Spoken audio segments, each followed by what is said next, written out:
We have no online viewers yet to start our live. Nevertheless, they will join. Hello and welcome. We are starting to move around our countries again, and we've done a number of countries that are hot and a number of countries that are temperate. But it's time to go as far north as we possibly can and start with Siberia, one of the coldest possible places around, where people live at any rate. So we are going to begin as normal with the ghosts of Siberia and see what they can tell us, and then we will move on to the cryptids of Siberia and see what they can tell us. I think it will be an interesting trip around. So, hello to all and welcome to all, and let's see what we can find. I'm sure there are plenty of interesting things to talk about. And as we progress, let's do a very short and interesting touch on some of the original stories about Siberia. Now, to begin with, just as an intro to the sort of landscape that we are going to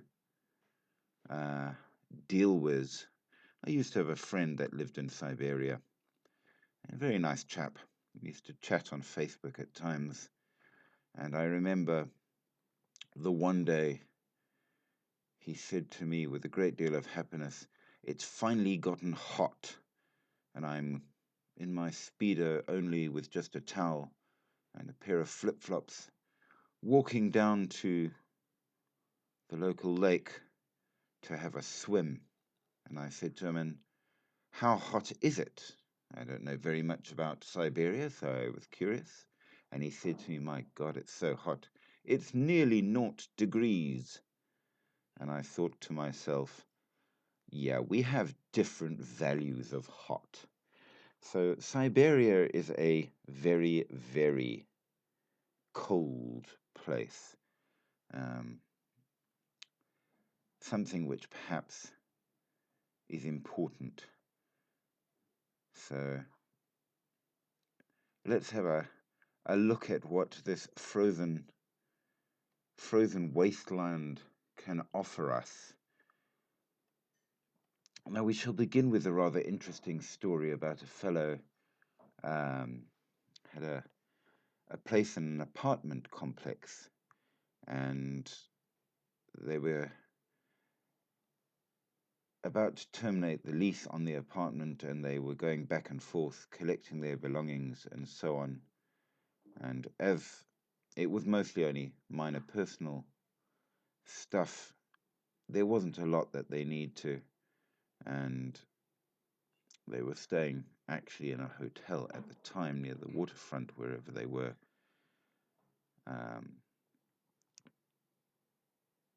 But it was a bit of an issue, and as autumn arrived, they were invited up to the dacha of this guy's girlfriend's grandmother, a small village to the north of the city, easily accessible, so it seemed to be a great idea that they would go to visit Grandma.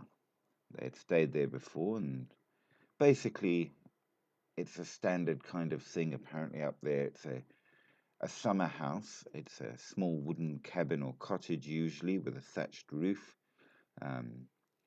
with some lovely intricate carved woodwork and so on and so forth. So usually it's a small thing. This particular one, as it turns out, was 3 stories high with 15 rooms. So a log cabin on steroids. So though it was the wooden variety, it was quite a serious um, serious sort of a place. And they got up there, and the grandma, who was about 78, was there. Um, all very nice. So they moved up for a while, and then they were sitting by the fireplace and chatting and so on. And she says to him, "You know, of course, that the dacha here is haunted." So the story told was that weeks before her husband died, she had a whole lot of medications she was assisting with. Um, and she was treating him there, but she discovered that while it was only herself and her husband in the house, and her husband was, of course, incapacitated, she realized that she was getting visits from a figure that would come into the room and just stand there staring at her. And the figure always wore traditional Cossack costume, which was popular in the 1800s. Um, and after a bit, it seemed that they would be joined by other figures that would simply come in and stare intensely at her and at her husband. And she would call out to them, asking them what they want. Can she help them at all? And they never responded. She said the encounter always ended in the same way, with her trying to wake her ailing husband, um, and yet when she turned back to see them, they would be gone. And she was obviously a pretty tough woman, because after a bit she got cross, and she would say to them, "Leave me alone, go away." And when she did that, the tray covered with medications and things for her husband flew off the side table and landed on the floor. Um, and shortly afterwards, her husband then died.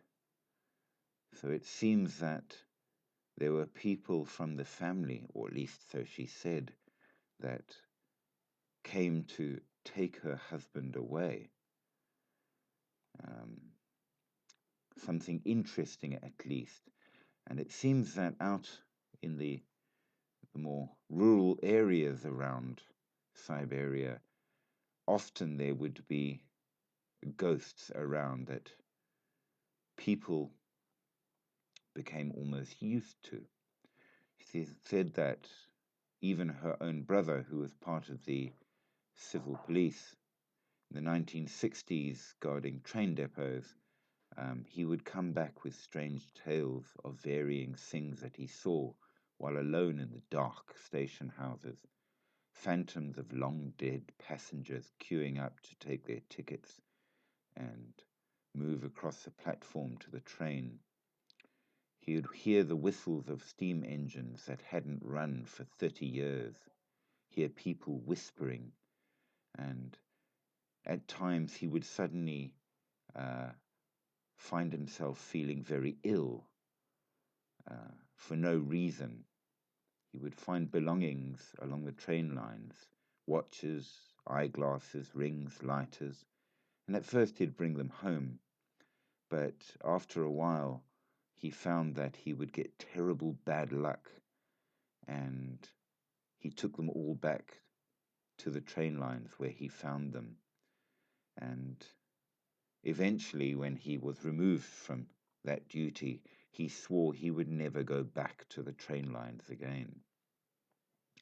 These stories scared him and were frightening, and the guy that recounts the story said that he became very disturbed staying in the dacha away from the bright lights of the city. And it was a strange thing. The train lines absolutely seem to be very haunted. Where the roads are not so great up there, the trains seem to have taken on the the ghostly role, as it were, that roads do in many other countries. And partly it's because these railroads, particularly the Trans-Siberian Railroad, were often used. Those people who were exiled to Siberia were then transported, and not all made the full journey, if you know what I mean. And it's a strange thing, but it sort of makes sense. And eventually, the grandmother told them that she was just telling stories. You have brought in too many memories. Tak malod. She says, Tak malod, so young, so young. And whether she was speaking to her granddaughter and her boyfriend, or of the ghosts that she saw, was never quite explained. But she said, be careful, because you see, the dead are envious of the living, and they will do anything they can to feel warm again. So perhaps you need to understand about the Russian sorrow and the Russian ghosts, and how to ward against the phantoms that gather in the ancient forests and along the train lines. So, who's to say? It's a strange country, a very large country, of course, a terrifying land where you might be able to visit, where you might be able to go, but never forget, it is, after all, a frightening country in many ways. And I think what makes it most interesting is the ghosts are almost the boring part of the story, that they are the least frightening of all of the terrifying things that can be found.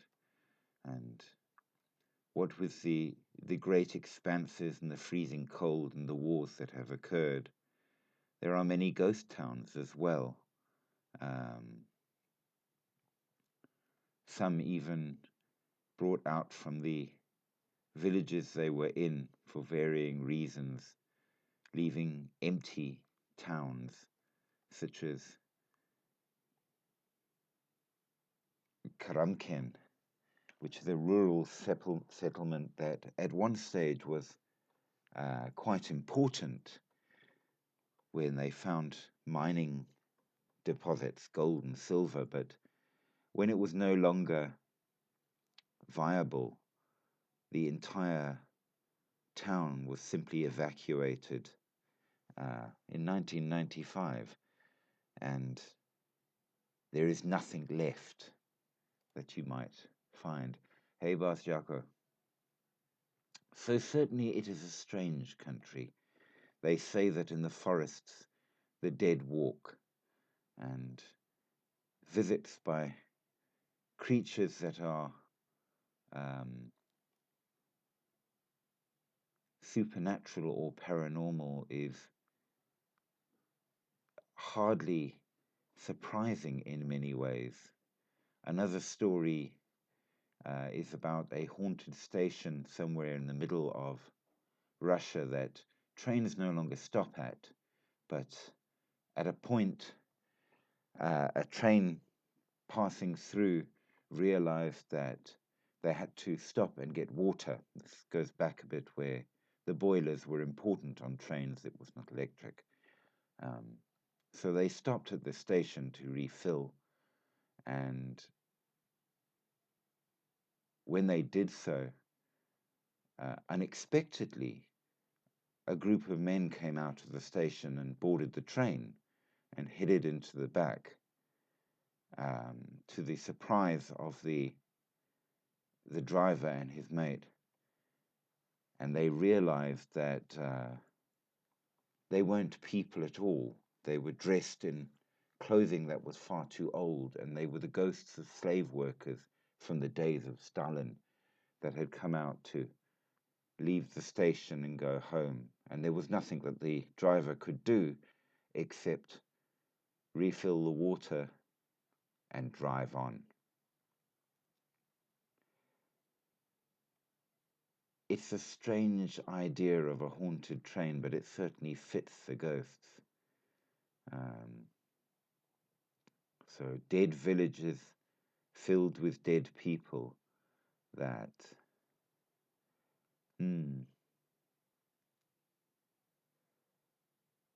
who is to say? But there are a lot more of those, of course. Eventually we find that there is a kind of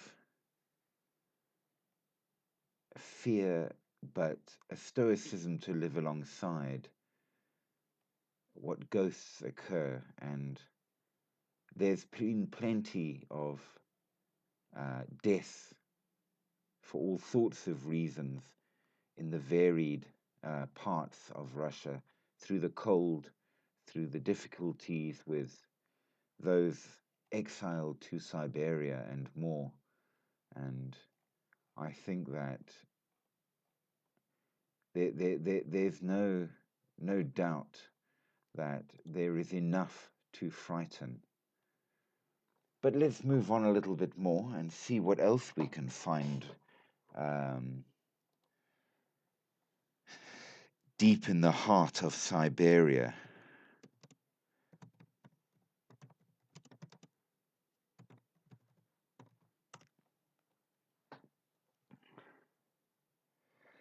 Now,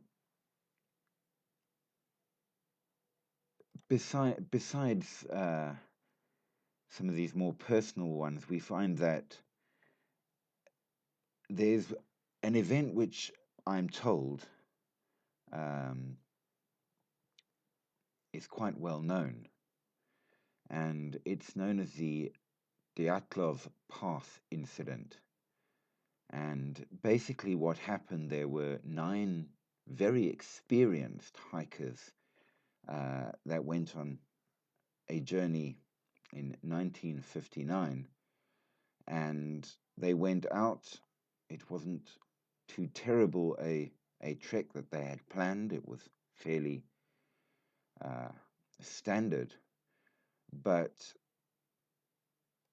they simply all died, and there was no reason whatsoever why they should have been, and nobody quite understood what caused their deaths. And of course there were a lot of theories that something happened, possibly a military experiment, possibly an alien intervention, or possibly they died of fear from something.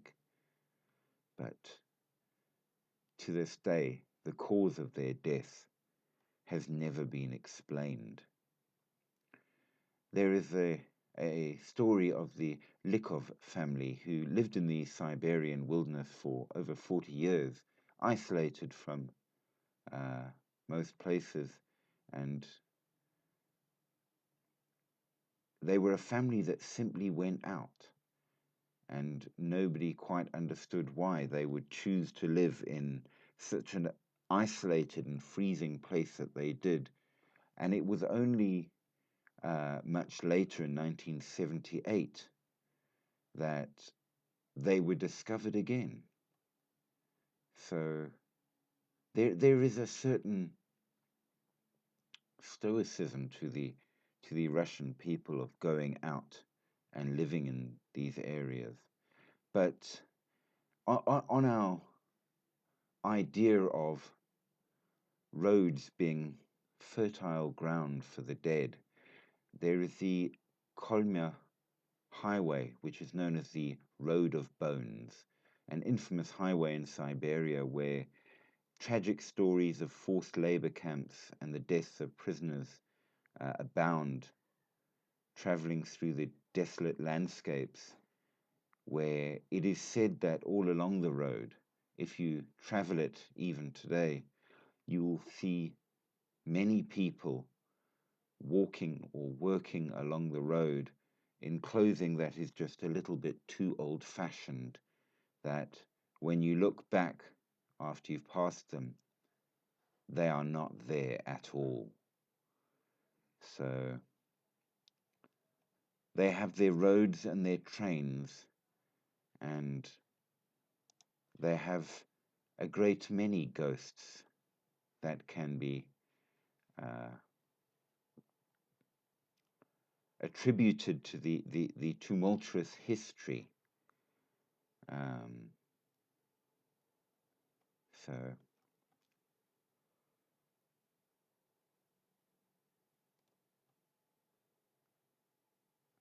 we have to also briefly mention in our journey through the ghosts of the ghost cities, the ghost towns, the places where once there was much and now there is nothing.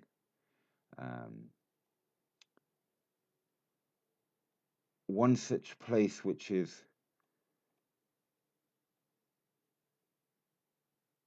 truly an almost entirely abandoned place is Cherepovets city, known as the City of Skulls in the northwest Severostal industrial zone, a large and important city where there is a great deal of industry, and those few that still live there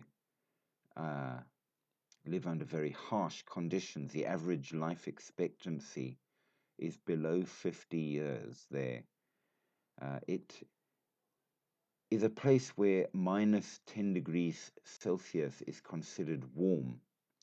It's built on permafrost, causing the buildings to deteriorate very quickly. But of course, the city was originally built by prisoners, and many of them simply died.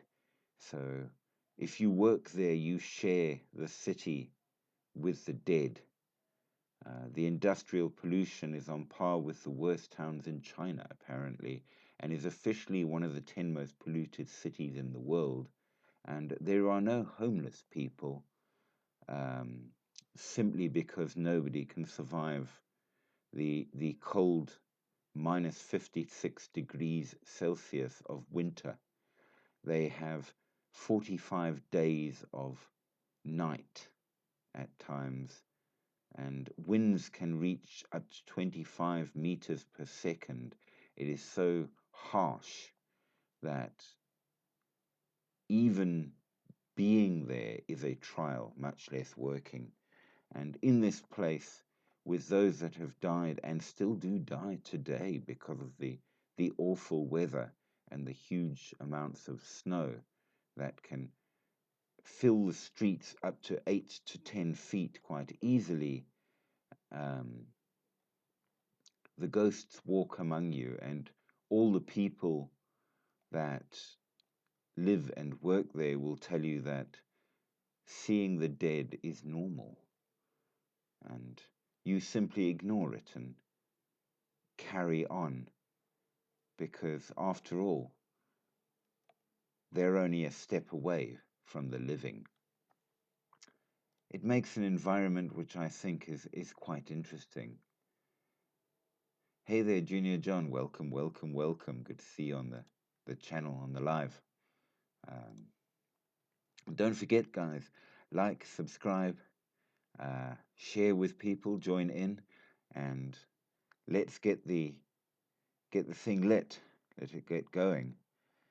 So if the ghosts are that strong in all the places around, what is it that these hard of nights, tough people are afraid of? What is it among the last remaining 300 citizens that they do fear, in a place where it's rare to see a non-snow covered ground. And for that, we have to say it's going to be the cryptids, the things that are that scary that even the most hardened are terrified of. So let's have a quick look across at one or two of the things that truly terrify those hard as nails people.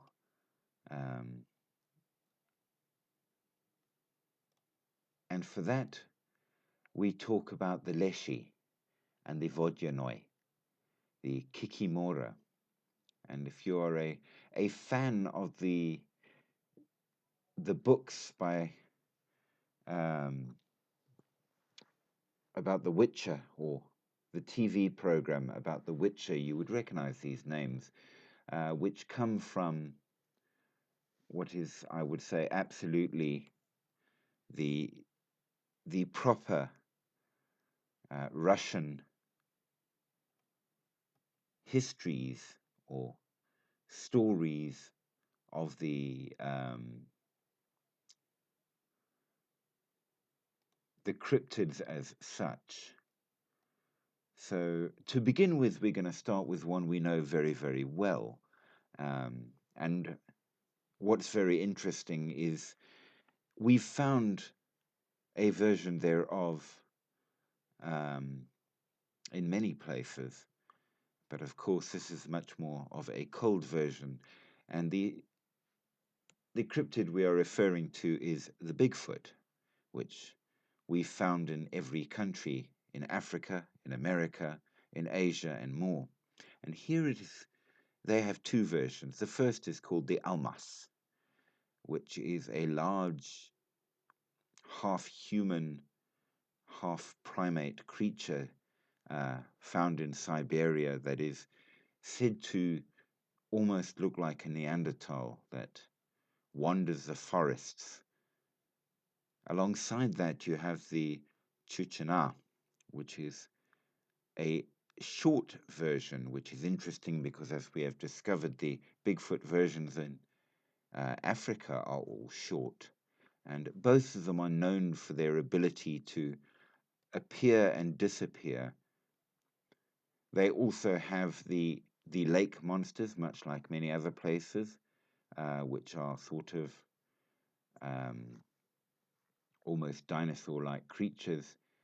In Lake Baikal, the famous Russian lake, there is absolutely something large and unidentified, which they sometimes refer to as the Baikal seal, which lives in the lake.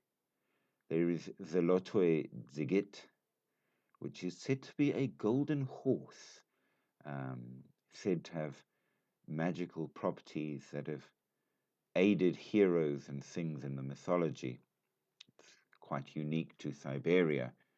But we also have the Domovoy, which is a rather benevolent creature that is a household spirit that will assist and help in your house under certain rules, but can get mischievous at least, if not downright angry, if you don't follow those rules. But one of our special ones from the Witcher stories, of course, is the Kikimora, which is a female entity that lives mostly in the woods, that causes disturbances and misfortune, and is known to cause trouble if you are out there.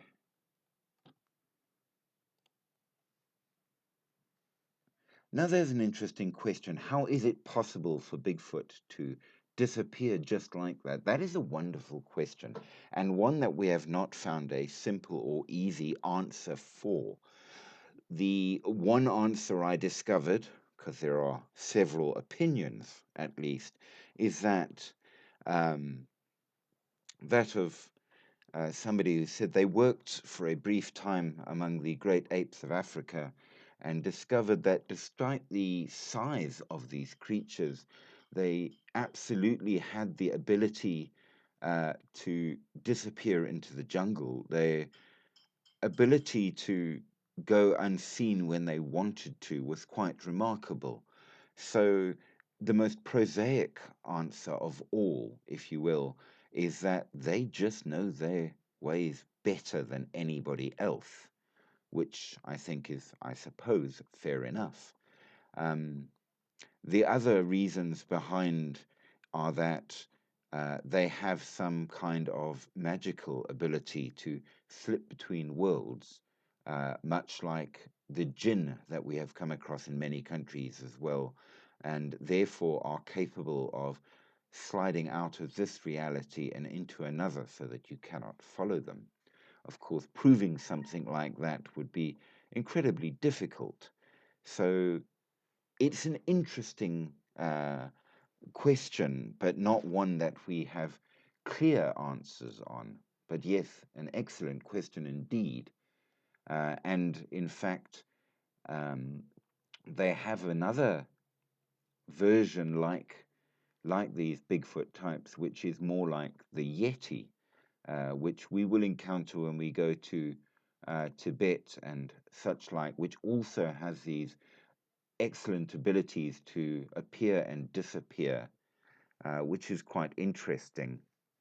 Um, so it seems that in the vast reaches of Siberia, much of the places being very difficult to get to, there are several of these Bigfoot type creatures.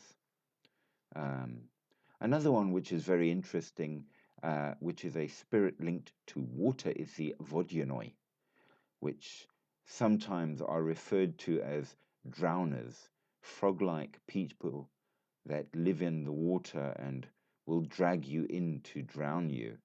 And these are just a few of the interesting cryptids that are said to exist out there.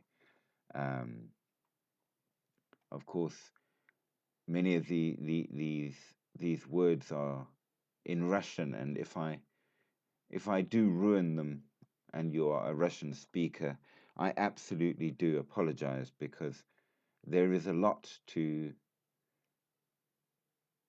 consider. Now, what is very interesting is some of these Bigfoot like creatures um, actually are known to use tools and even bow and arrows and things.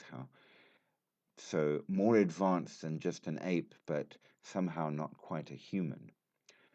You ask, are the Vodyanoi like sirens? Well, not so much, except that they are in water. Um, They are known not for their singing or their beauty by any manner or form, but rather for their long fingers and incredibly strong grasp, dragging people under that get too close.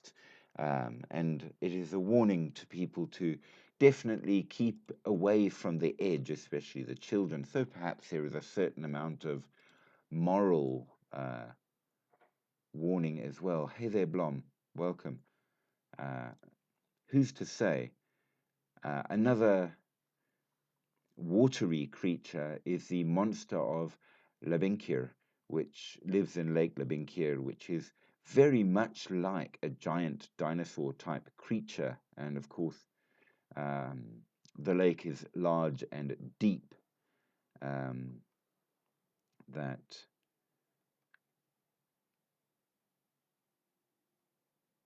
could easily hold things because of the difficulty in getting up there and doing any research. Who knows what might lurk beneath the surfaces? Um, so lots of the Yeti type things and lake monsters, um, one of which is said, in fact, to be poisonous as well. Um,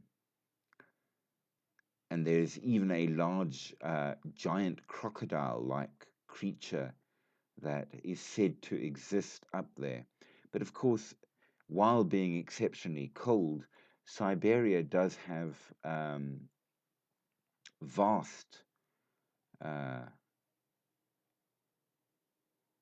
forests and things. So absolutely, it's possible for stuff to get lost or hidden out there. Um, there's no doubt about it. And it is said that even quite recently as 1918, um, woolly mammoths were said to be seen, which are supposed to have been extinct.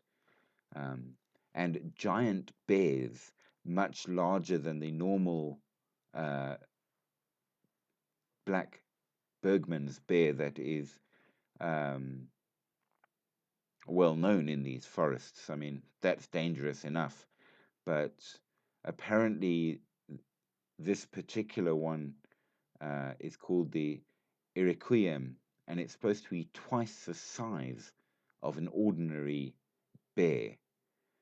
So absolutely terrifying. There is a very large version of a bird, which we've seen in a couple of other countries as well. They say that there are even stories of a kind of dragon that is said to be up there, though what exactly that is less explained, merely that there was a large black reptilian creature that was worshipped by a cult like group in the um, reportings of a fellow named Vladimir Semyonovich Kuznetsov. So certainly there are uh, interesting things there, but what they are is less explained. Um, so lots of those, at least, to go with the dead and the ghosts that people simply don't seem to worry too much about. Um, so lots of cryptids to terrify, lots of ghosts that haunt. But along with that, um, very strange and twisted sort of creatures. We have a number that we can absolutely say are much more in line of what we do know. Now, you were asking, of course, there about sirens, so let's go to the Siberian version of a siren, which is, of course, the Rusalka, which is depicted as a very beautiful woman. Um, it's a water spirit of sorts, and some say that, in fact, it is a kind of a ghost that um, a woman drowned by a vengeful lover will become a Rusalka. That's not always the case in the stories, they do vary, but one thing which is held consistent is that the this beautiful woman will be seen by a water source and will try to entice you near, whereupon it will grip you and drag you under, especially young men, to drown and kill you. So absolutely, there is that. In the witch side of things, and of course, the history of witchcraft in Russia is ancient and very, very interesting. It is quite extensive. The most famous one of all is, of course, Baba Yaga or Grandmother Yaga, who is a witch of quite serious power in the stories, um, who lives in a hut on chicken legs, which allows her to move her house around wherever she likes. And she is well known to live deep in the forests and tempt children that wander back to her home so she can eat them. So, witchcraft and witches are absolutely a strong part of the mythology, but in general are considered very much to be uh, quite evil. Along with all of that, you have their forest spirits, the Leshy, which are sometimes said to be able to shapeshift when they wish to, um, but in their normal form are a wild and hairy creature that protects the forest. And if they feel that you are perhaps in some way uh, trespassing, may very well kill you as well. Is there a good witch? Well, that's arguable. In some stories, yes. In some stories, no. In some cultures, yes. In some cultures, no. As we know in the traditional witchcraft as such in South Africa, good witches certainly do exist. They're part of the culture and society, um, and are considered to be very important. But there are also bad witches, which are considered to be of great harm. And very often, if one of the bad witches does something, you require to go to the good version to get protection and to have whatever curse is placed on you removed. So um, the answer to you depends on the culture. If you want to come to modern times, of course, Wicca is a very popular um, religion these days. It's an old traditional religion with a strong connection to witchcraft, and they at least claim to be good. How many of them are, I suppose, depends. It matters to a fair degree on beliefs and opinions. The great phrase that they say uh, was begun by Aleister Crowley, one of the founders of modern witchcraft, um, was as long as it hurts nobody, you may do as you wish, which implies that there is a certain amount of goodness behind. But then again, Crowley himself claimed to be the most evil man alive, so who knows? Certainly, Alexandra and Gerald Gardner wanted a more positive version of the craft, but whether or not they succeeded is a fair question. Um, so I don't know. Another fascinating creature that they uh, have out there is the alkanost, which is supposed to be a magical bird with a song so beautiful it can cause any listener to forget all their sorrows and bring peace. So some cryptids in Russia are good, but then of course you have its counterpart, the Zmei, which is the dragon that is bent on evil and destruction. It is in Siberia where you get the origin of the great stories of the phoenix, of course, a mythical firebird of beauty and rebirth. And perhaps it's suitable to such a frozen wasteland that a creature of fire must exist. But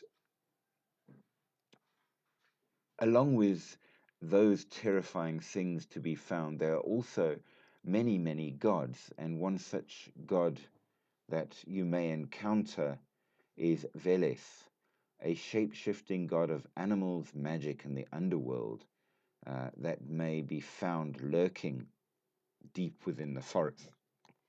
And if anything, it's true to say that it is the most frightening of places, the frozen forests that you may or may not find deep out there in Siberia that will absolutely terrify you. But as we wander along through our commonality type places, of course, witches are found all over. Yes, we uh, absolutely can say that. And a number of creatures, such as the Rusalka, is much like mermaids or sirens found in other cultures as well. Um, and like uh, in many other places, the Rusalki were often quite tragic, that they were women drowned by men, usually their lovers, that are forced to try to get revenge. And if their death is avenged, they could thereafter be freed from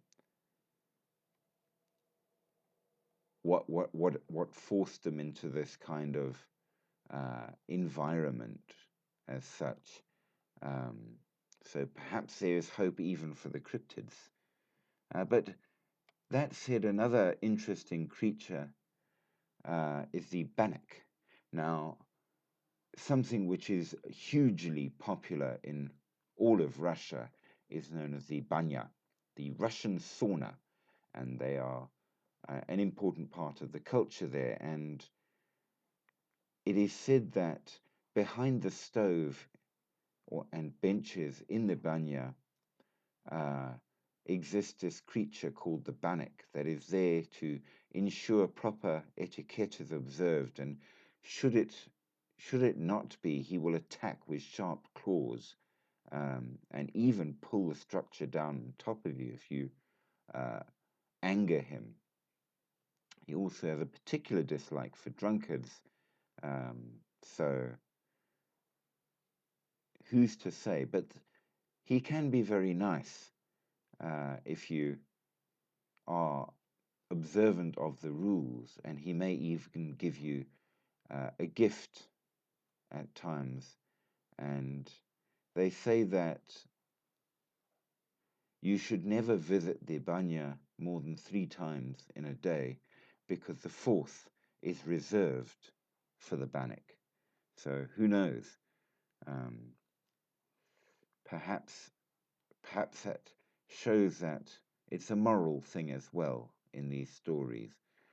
But the last most interesting thing we have in Slavic folklore to consider is, of course, one we have encountered before in a number of places, and that is the vampire.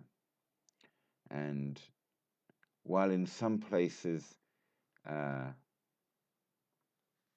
vampires are sexy and sophisticated and aristocratic in these kind of stories, or if you like the modern one, which I must admit I don't, they are glittery things that you can have a chance to fall in love with. Not so much in the Siberian vampires. The vampire or vampires are vicious demons that roam the forests at night, hunting their prey like animals. Unlike Count Dracula, they do not seductively drink the blood, but rather they rip the throats out and mutilate the bodies. They are created by the unnatural death or the sacrilegious acts of a person or somebody buried through incorrect burial procedures, an awful and traumatic death that causes them to be angered and rise again to get their revenge.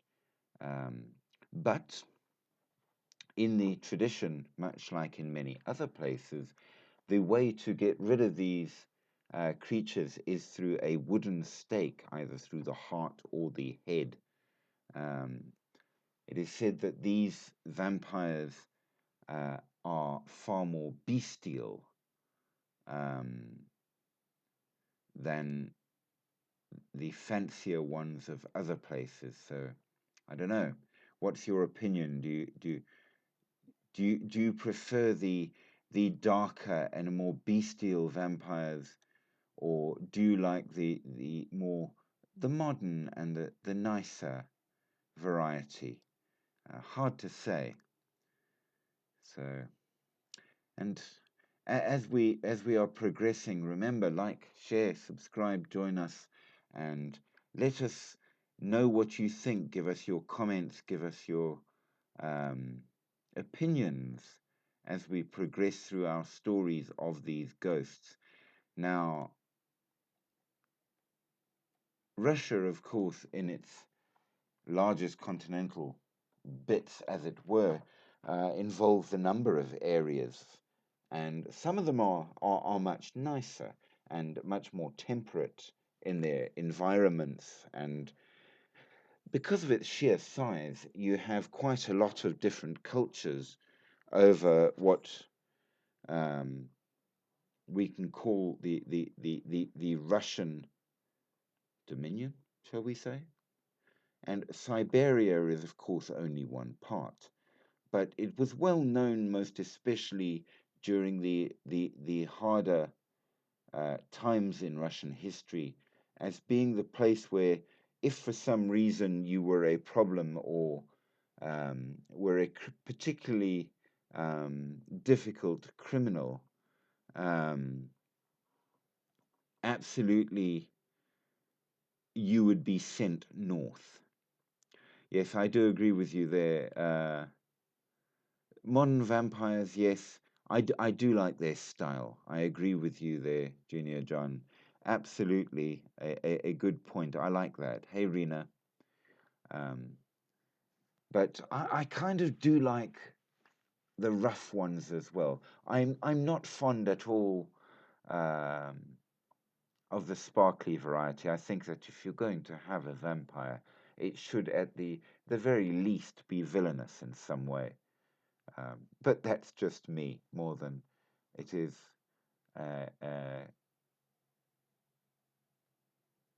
based on any real proper viewpoints, if you will. I just like that. Um, Now,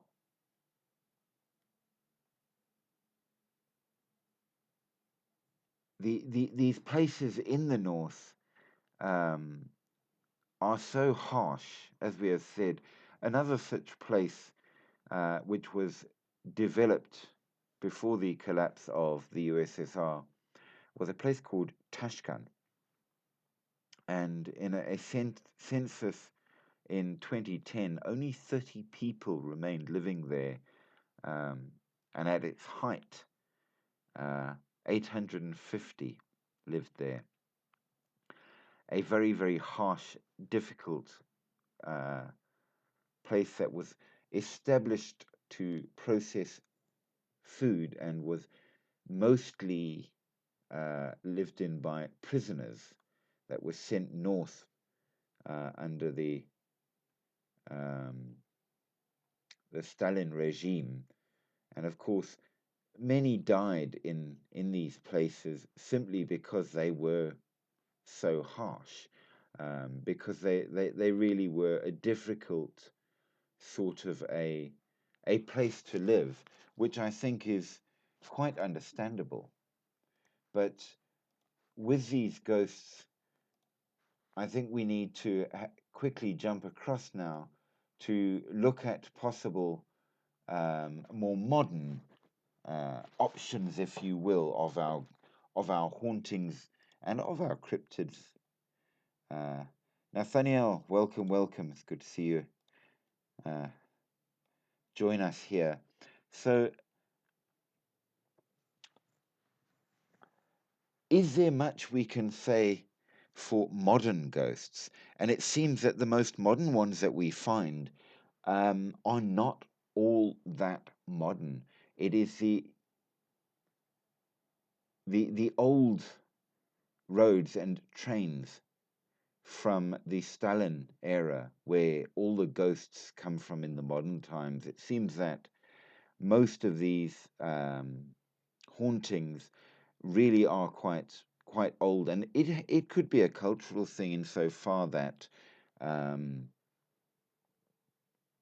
I think that was the time where things were roughest for a great many people. And then, of course, in the much older times, you have all the cryptids and uh, mythological creatures coming out simply because of their history. And as we know, we have a number of cultural influences. The Slavic influences, but also the original Siberian peoples who were much like, I think, as far as I can tell, like the Eskimo people, that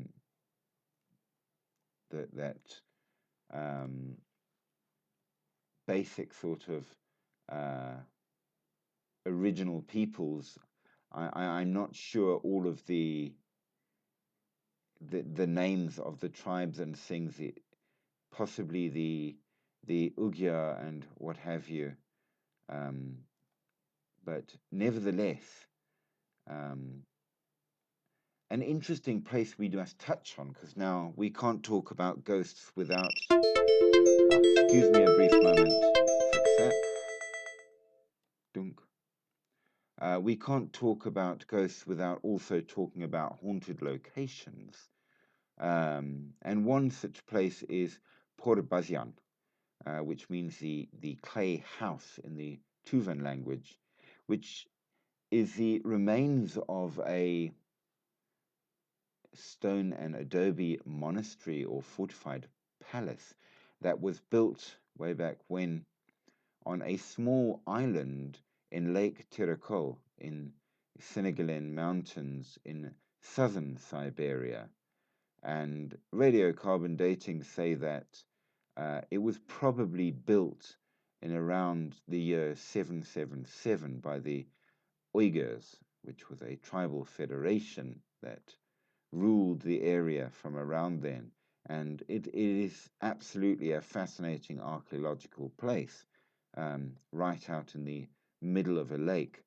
But it is also said, though it is ruined now, that if you go and spend the night in there, you can hear the villagers, whoever they may have once been, moving around and talking, and possibly even see shadows in the moonlight of people that are not there. So they have haunted places, absolutely. Now, another story which is quite interesting, which was titled "The Cat That Watches What We Cannot See."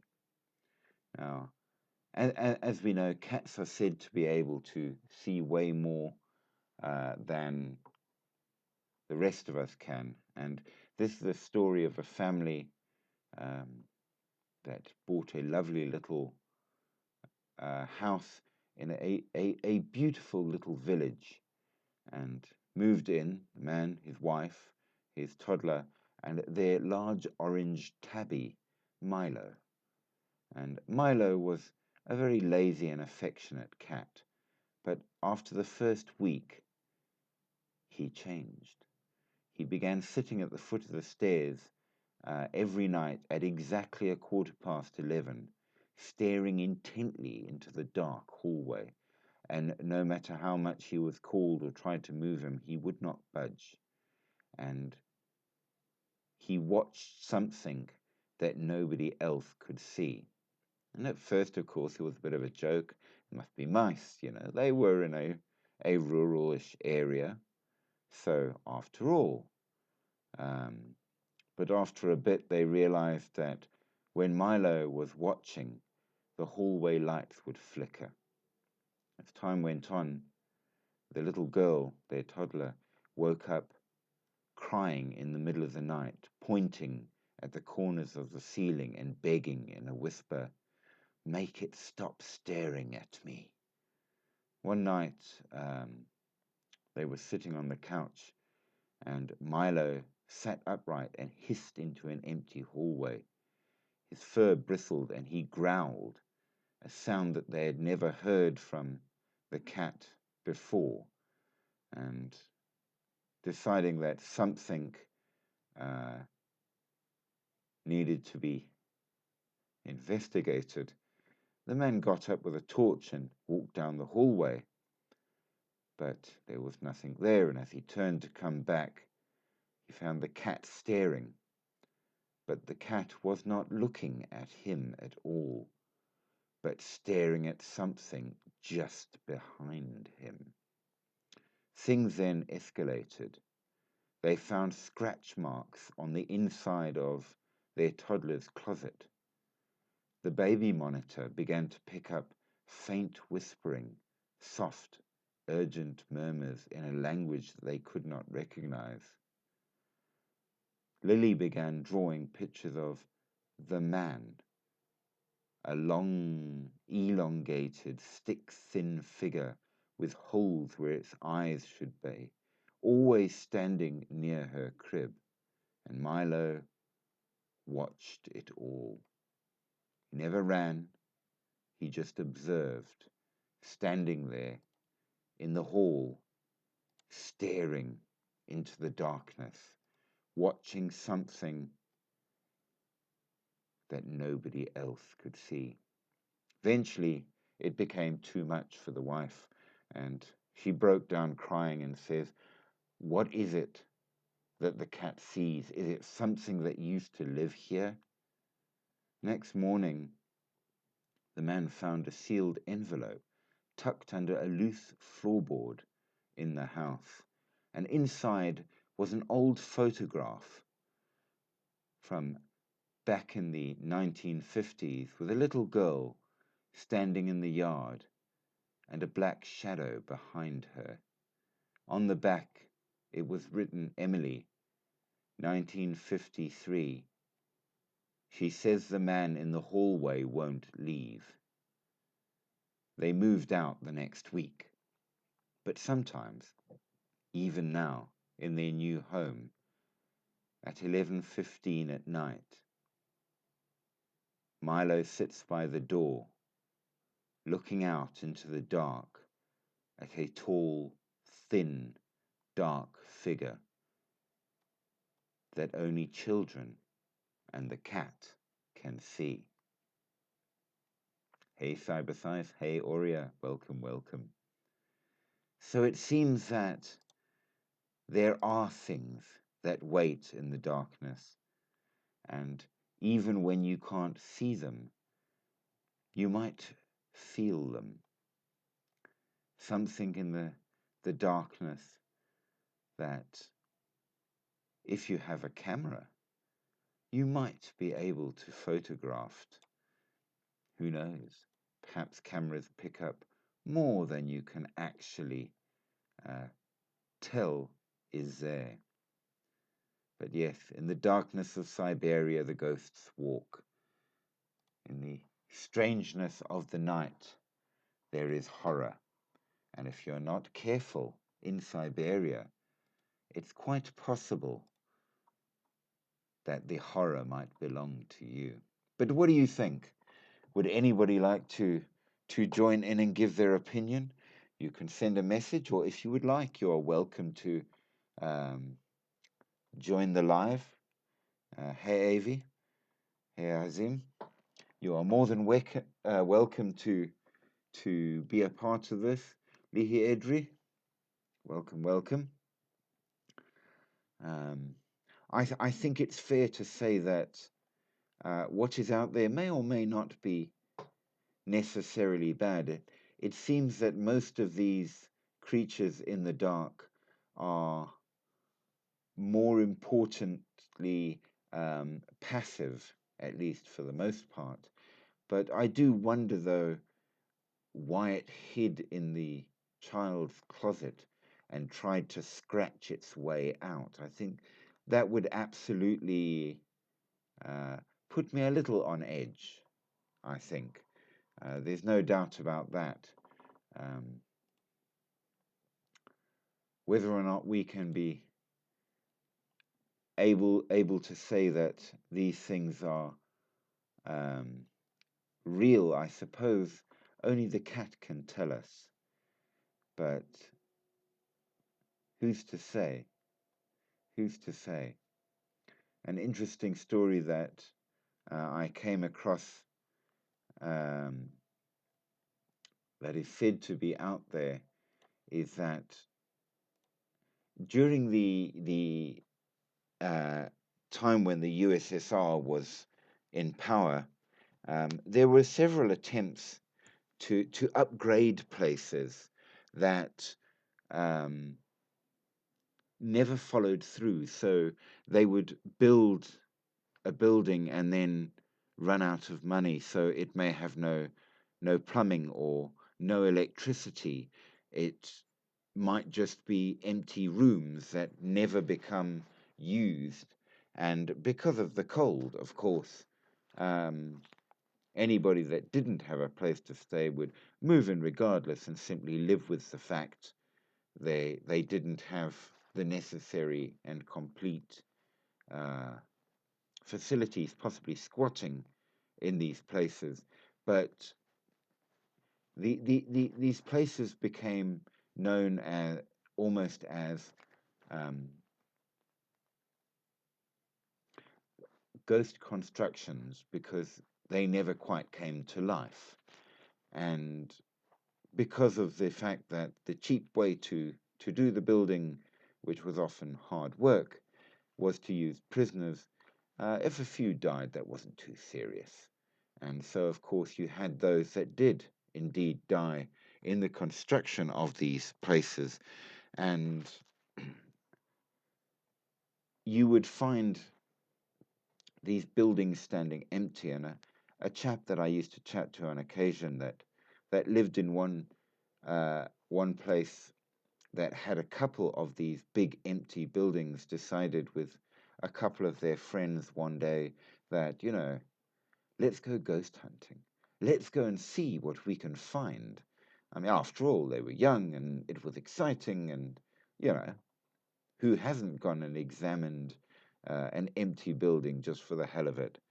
So they got some torches and they snuck in through the chain linked fence at the back. There's not much security, there was nothing really to steal anyway. So who cares? And they went into this uh, multi-story high-rise, and they started mucking around and looking in the rooms, and as you do when you are a teenager, until uh, they were wandering along one of the higher floors in the dark with their flashlights, laughing and joking and trying to scare each other, when my friend looked back at some of the other guys laughing away and realized that instead of the three friends that he was with, there were four. And he couldn't quite see all of them until in the dark who was who.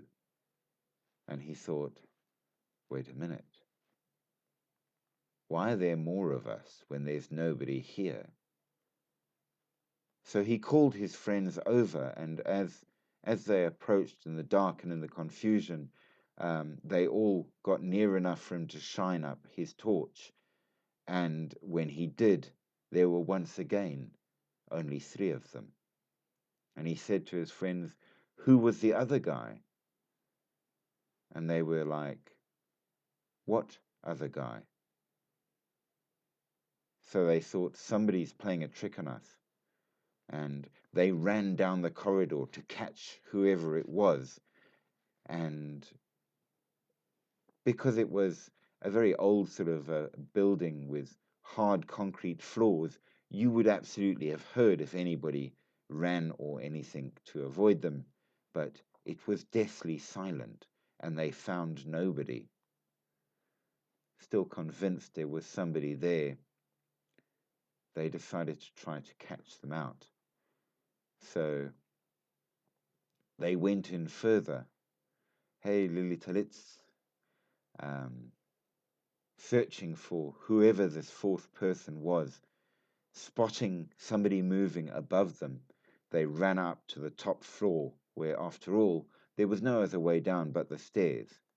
They left one of their friends standing to guard the stairs and went searching the rooms, and then spotted the person ducking into the last room. So they ran down to catch him, thinking, hey, we've got him, you can't make us scared. And they flung open the door, and that particular part of the place hadn't been finished, properly built, and the windows were not in place. And the room was empty, and there was a big open hole in the wall, and nobody there. Hey, Mokwetsi, welcome back, welcome back. So they wondered what had happened. How could it be they were too high for somebody to have gotten out? There was no way out. And the next day, my friend went to try to find out more about the place, and they asked one of the older residents of their town, is there anything about that? All good, Mokwetsi. Good luck with your assignment. As he was asking about the varied things, the old man said to him, when it was built, I remember there was a bit of a tragedy because one of the teenagers that he knew when he was a teenager went up to look at the place and went to the top floor there. And of course, it wasn't completely built. And at the time, one of the rooms didn't have its windows in, and he leant out too far looking down and fell out and died. And his ghost is said to still be in the building. And it was at this point my friend decided no more hunting for ghosts in abandoned buildings, because after all, if you're not careful, you might actually find one. And who knows what it might be. So there you have it. There are varied old ghosts and old places where the dead walk, and sometimes they stick around, and you might very, very well also find yourself in a dangerous situation. Are they trying to warn us away from them? Or are they trying to maybe draw you in so they might have a friend to live in the place with them?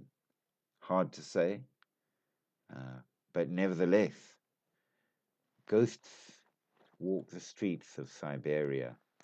Those that have died, those who were lost through the hard winters and freezing weathers, they're out there.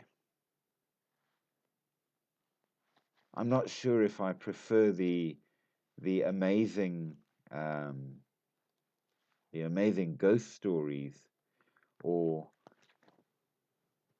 the amazing cryptids that absolutely seem to exist, but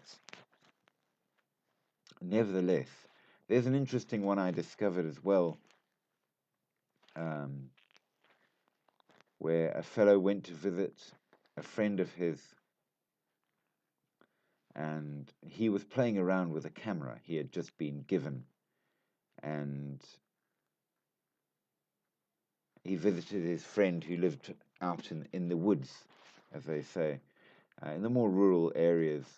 And because the camera was new and he was playing around with it, and it was one that was quite modern, where instead of film, it was a digital camera. So quite exciting to be able to take, those of us who are old like me, it's exciting to be able to take lots of pictures, even bad ones, and not worry too much, like we had to back in the day when I got my first camera.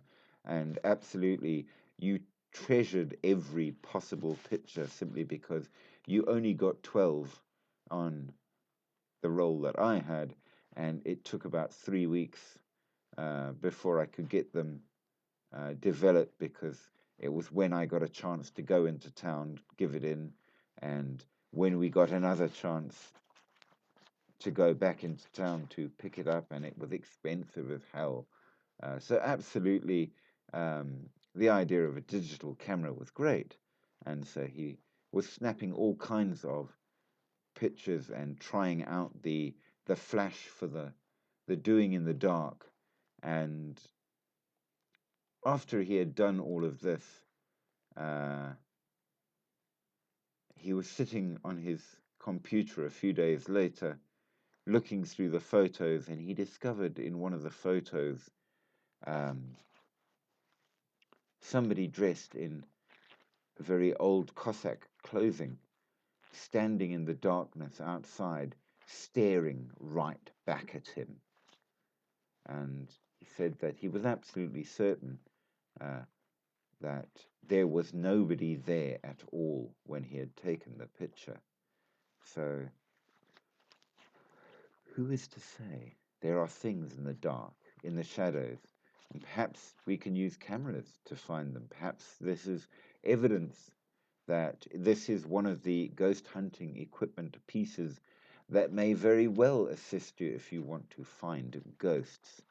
I don't know. What do you think? Would you like to find a ghost or a cryptid? Or are you more worried that it might be them finding you?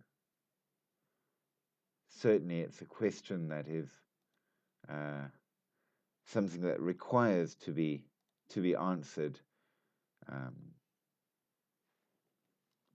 because if they really do exist, as we are discovering, which is the point of this journey around the world in the weird, the wonderful, the ghostly, and the cryptic, the paranormal and the supernatural, that's what we really do want to know. Absolutely, the ghosts we have discovered here fit entirely to what appears to be the rules of ghosts. But a very interesting thing that was brought up in a discussion with a friend on this, about what makes a ghost happen, came up because we said, look, it does appear that tragedy and violence are absolutely a major cause of ghosts. Fair enough. But if I can be cynical about it, I can say that there have been a great many people that have died under awful circumstances all over the place, but very few seem to actually become ghosts. And here is a theory for you to consider and comment on, and possibly think about for future lives here, along with me. Think of this. The formation of a ghost requires two things, both of which are deeply emotional. On the one hand, the manner of their death needs to be deeply emotional, either very tragic, very violent, or quite possibly, in the rarer of cases, very happy. Something which rarely seems to happen for ghosts, but can, and there have been occasions I have seen such. So absolutely something very emotional at their death. However, alongside this, and also required, is an incidence of deep emotion on the part of the person that dies, that they themselves cannot simply be accepting of their death. And of course, who will know what it might be? Junior John, it was great having you. You're very welcome to join us. I start at 10, because there's a number of people that go on later. But please do join. You would be most welcome, and I would very much like to have you. So yes, it has to be something that is deeply emotional at the point of death on the part of the one who dies. And if at the last minute they forgive or are happy in some way, hey Vince, then of course they won't become a ghost. But if they bear that deep emotion across with them, there is a chance that they will remain, and that is the important part. So, if a person is executed, which would be a violent death, and they die extremely angry and resentful, that can cause a ghost. So, absolutely. Um, in one occasion which I encountered, we had a couple that were just so in love that they never saw any need to move on. They died together in the house that they lived all their lives at a great age and were incredibly happy. And they are still there. And I saw both their ghosts and the painting of the two of them, which identified the couple that I saw. Um, and they just never saw a need to move on because they were happy, which I think is very sweet. But obviously, it was deep emotion on both sides.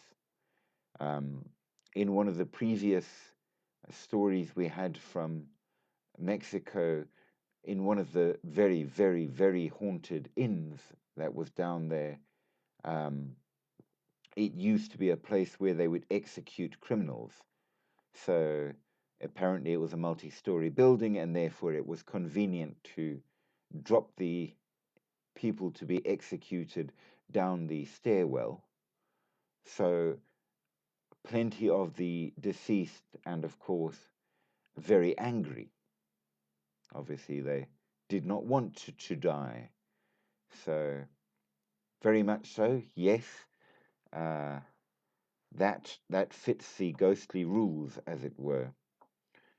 So, it seems that we are starting to establish some rules as to what might make a ghost. Irina, so we start to see why ghosts might occur. And as I've said, the greater the emotion involved, the more chance that it is not just a passive ghost that is merely seen, but might actually be able to do something or take action and physically affect the world or you. So there is that. On the grounds of the cryptids, um, no jinn in Siberia, it seems. Perhaps it is too cold for them. No real shadow peoples, but a number of different Bigfoot like creatures, both the big ones and the small ones. So it seems that we have more in common with other countries in Siberia as well. And of course, as they have a Yeti version as well as the other version, we will therefore have to go and have a look at Tibet next, a country that is known for the Yeti, and of course, which also has a great deal of strange creatures said to lurk in the very, very difficult to travel mountains. So I think it will be an interesting place to go next, which I rather enjoy uh, that idea. So we're going to do that. Um, there are a few cryptids which I think we can definitely assign the title of moral stories more than anything else, and one or two which are very much typical only to Siberia. Um,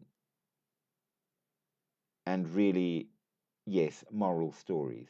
There are a couple which seem to be stories of what may have once been dinosaurs, um, or at least throwback creatures that stories remembered from people seeing, such in the same way as tales of the woolly mammoth, which absolutely could very well have been seen um, within the last couple of 100 years. Um, it's not without possibility, though I suspect by now they probably have all become extinct.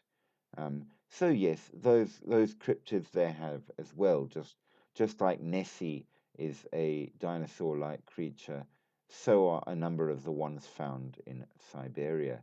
But the Bigfoot-style creature is a common one that we've seen in a number of extremely different cultures and countries, with only minor differences that fit to what we can refer to as the climates and things.